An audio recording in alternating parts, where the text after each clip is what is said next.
जय श्री राम दोस्तों। लेकिन अगर मैं आपसे पूछूं कि Elon Musk, James Bond, Virat Kohli, MS Dhoni, Shahrukh Khan, इन सब में क्या ऐसी चीज़ थी जो कि कॉमन है या फिर उस टाइम पर कॉमन थी जब ये सक्सेसफुल हुए थे, तो उसका एक ही जवाब होगा और वो होगा डार्क कॉन्फिडेंस। और अगर आप भी सक्सेसफुल बनना चाहते हो तो आपके अंदर ये चीज़ ज़रूर होनी चाहिए। लेकिन अगर आप इंट्रोवर्ट हो मेरी तरह, देन आप इजीली इस चीज़ को ग्रैब कर सकते हो, यानी इस चीज़ को पा सकते हो आप, जिसके लिए आपको कुछ चीज़ें करनी चाहिए अपनी लाइफ में और कुछ चीज़ें नहीं करनी चाहिए। तो इस वीडियो को मैंने 2 पार्ट्स में डिवाइड किया है। फर्स्ट में मैं आपको बताऊंगा कि क्या चीज़ें आपको करनी चाहिए और सेकंड में मैं आपको बताऊंगा कि क्या चीज़ें आपने नहीं करनी चाहिए। So the first part of the video, the things we should not do.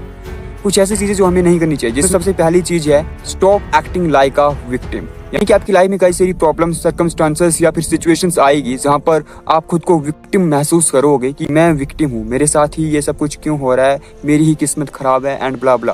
लेकिन यहाँ पर आपने ऐसे बिहेव नहीं करना है, ऐसा एटीट्यूड नहीं रखना है, ऐसे एक्ट नहीं करना है, बल्कि act like a hero in your life. कि एक फिल्म में जैसे कि हीरो होता है ना, जिसकी लाइफ में कई सारी प्रॉब्लम्स आती हैं, कई सारी सिचुएशन आती हैं, लेकिन फिर भी वो खुद को विक्टिम महसूस नहीं कराता है, बल्कि एक हीरो महसूस करता है और उन सब प्रॉब्लम से जीतता भी है। सेम आपने भी यहाँ पर यही करना है। ओनली द थिंग नहीं है, और इससे मिलती जुलती दूसरी चीज भी है, वो है second thing, and that is stop feeling beat down. यानी कि कई सारी सिचुएशन आती है जहाँ पर आप महसूस करते हो कि आप बिल्कुल बीट डाउन हो चुके हो, यानी आप बिल्कुल गिर चुके हो, अब आप उठ ही नहीं सकते हो, आप कम बैक ही नहीं कर सकते हो। तो यहाँ पर भी आपने कामनेस से काम लेना है और खुद को ऊपर उठाना है, यानी कि ऊपर उठने की कोशिश करनी है, दोबारा से एक बार खड़े होने की कोशिश करनी है, खुद के अंदर कॉन्फिडेंस लाना है कि मैं एक बार फिर से खड़ा हो सकता हूँ। And the third thing is stop showing over confidence. देखो, कॉन्फिडेंस तो सही चीज़ है, लेकिन ओवर कॉन्फिडेंस नहीं। एक स्टोरी से समझते हैं। एक बच्चा है, एक स्टूडेंट है जो कि बहुत ज़्यादा इंटेलिजेंट है। यहाँ पर वो कहे कि आई एम इंटेलिजेंट बॉय,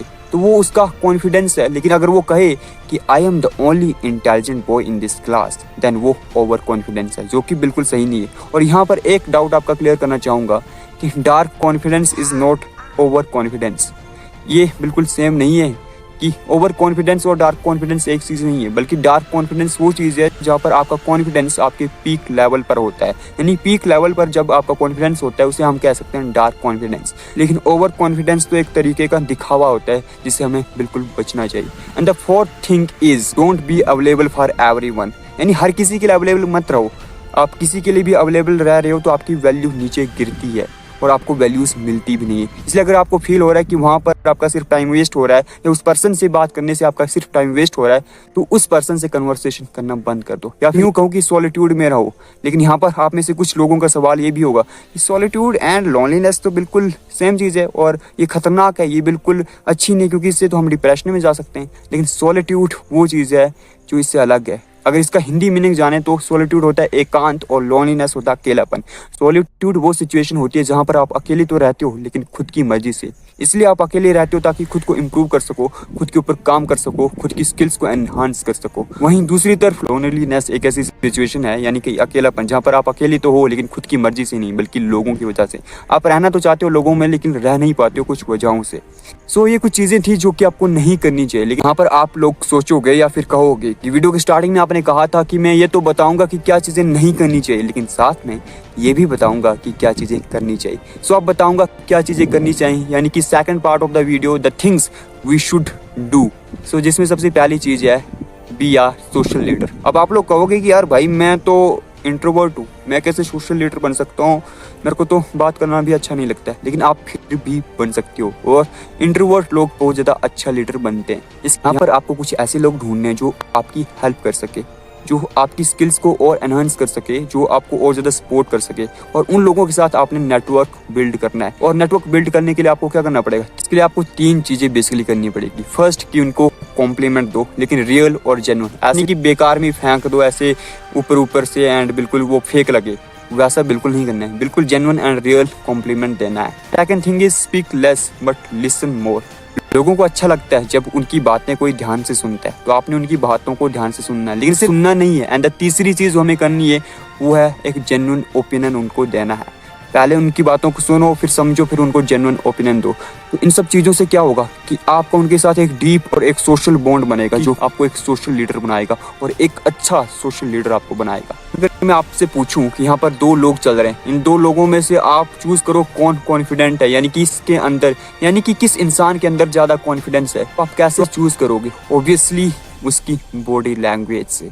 सो यानी कि the second thing, the body language. हमें काम करना है अपनी बॉडी लैंग्वेज पर। सबसे पहले हमें चलना कैसे चाहिए? तो चलो ऐसे जैसे कि किसी मिशन पर हो तुम। Walk not like a king but walk like a man who don't care about who is the king.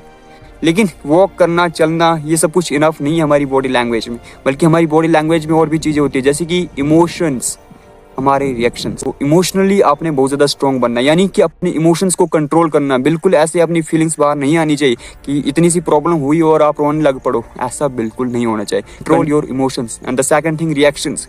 आपने क्विक रिएक्शंस नहीं देना है, यानी कि don't be a reactive person. जल्दी से जल्दी रिएक्शन दे दिए, कोई भी प्रॉब्लम आई, कोई भी किसी ने कुछ भी कहा दिया तो आपने रिएक्शन दे दिया। नहीं भाई, ऐसा बिल्कुल भी नहीं करना है। लेकिन अब आपके मन में सवाल आएगा शायद कि आपने बात करी थी डार्क कॉन्फिडेंस की, लेकिन अभी तक तो आपने एक सिंगल सेंटेंस भी नहीं बोला जिसके अंदर कॉन्फिडेंस शब्द भी आया हो।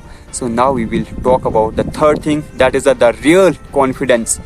और रियल कॉन्फिडेंस कैसे आएगा दोस्तों? अचीवमेंट से। और अचीवमेंट्स कैसे आएगी? जब आपका एक मोमेंटम बनेगा। तो मोमेंटम बनाने के लिए आपको किसी भी एरिया में, किसी भी सेक्टर में, किसी भी फील्ड में खुद को मास्टर बनाना पड़ेगा, यानी खुद को वहाँ पर बहुत ज़्यादा इंप्रूव करना पड़ेगा। खुद उस फील्ड में खुद को मास्टर बनाना पड़ेगा, खुद को एक्सपर्ट या फिर बेस्ट बनाना पड़ेगा। अगर मैं खुद की स्टोरी बताऊं तो 10th तक मैं बिल्कुल भी बोल नहीं पाता था। मैं कुछ भी स्पीकिंग स्किल्स नहीं थी, मैं स्पीच देना चाहता था लेकिन दे नहीं पाता था। तो 10th में फर्स्ट टाइम 15 अगस्त 2019 को स्टेज पर चढ़ा एंड मैंने स्पीच दी। और मैंने रिस्क लिया था। रिस्क क्या है दोस्तों? कि उससे पहले कोई भी मेरा मित्र, कोई भी वहाँ पर स्टूडेंट बिना देखे नहीं बोलता था। मैंने बिना देखे बोला और इतना अच्छा बोला, इतनी शायरियाँ बोली, यानी इस तरीके से पब्लिक को अटैच किया अपने वर्ड्स से कि सब तालियां बजाने लगे। उसके बाद मेरे अंदर कॉन्फिडेंस आया और आता रहा और उसके बाद में कंस्टेंट लगा रहा, डेडिकेशन के साथ प्रैक्टिसेस करता रहा। एक कमिटमेंट ली कि अब करना है तो करना है, अब अपने डर को भगाना है तो भगाना है, एंड स्पीकिंग स्किल्स को सुधारना है तो सुधारना है। एंड ऑब्वियसली सुधरी, and now I have a better skills of speaking on the stage. तो आपने यहाँ पर क्या करना है? एक एरिया ढूंढना है जहाँ पर आपने खुद को बेस्ट बनाना है और उस पर रेगुलरली काम करना है, यानी कि कंस्टेंट रहना है। एक कमिटमेंट लेनी कि मुझे डेली प्रैक्टिसेस करनी है, मुझे डेली डेडिकेशन के साथ यहाँ पर काम करना है, तब आपके अंदर कॉन्फिडेंस आएगा। एक एरिया में आपके अंदर कॉन्फिडेंस आएगा तो ऑब्वियसली हर एरिया में आपके अंदर कॉन्फिडेंस आएगा। तो ऑब्वियसली हर एरिया में आपके अंदर कॉन्फिडेंस आएगा और धीरे धीरे आपके अंदर ये कॉन्फिडेंस डार्क कॉन्फिडेंस बन जाएगा। लेकिन दोस्तों एक ऐसी चीज भी है जिसके बिना अगर ये सब कुछ आप करोगे तो ऑब्वियसली आपको सक्सेस नहीं मिलने वाली है, यानी कुछ इंप्रूवमेंट नहीं आने वाली है। और वो है the fourth thing, set your goals and take actions. अगर मैं आपसे पूछूं कि इस हफ्ते का आपका क्या गोल है, यानी इस हफ्ते में आप क्या करने वाले हो, आपने क्या प्लान बनाया है, तो ऑब्वियसली बहुत सारे लोगों का आंसर होगा बिल्कुल भी नहीं, कुछ भी नहीं, एंड ये सब कुछ। लेकिन आपने प्लान्स बनाने हैं, अपने गोल्स बनाने हैं कि इस हफ्ते मैंने क्या करना है। और सिर्फ गोल्स नहीं बनाने, क्योंकि बहुत लोग बना भी लेते हैं, कागज पर लिख भी लेते हैं, लेकिन वो कागज पर लिखा ही रहता है, एक्चुअल में कुछ नहीं होता है। तो एक्चुअल में कैसे होगा? एक्शन लेने से।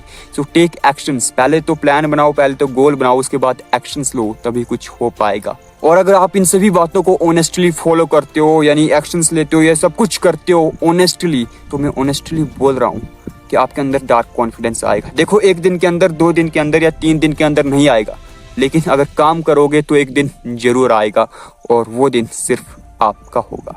सो आज की वीडियो में इतना ही दोस्तों, मिलते हैं किसी दूसरी वीडियो में। अगर वीडियो अच्छी लगी हो तो लाइक कर देना और बहुत ज़्यादा अच्छी लगी हो तो चैनल को सब्सक्राइब कर लेना। बाकी मिलते हैं दूसरी वीडियो में, तब तक के लिए धन्यवाद।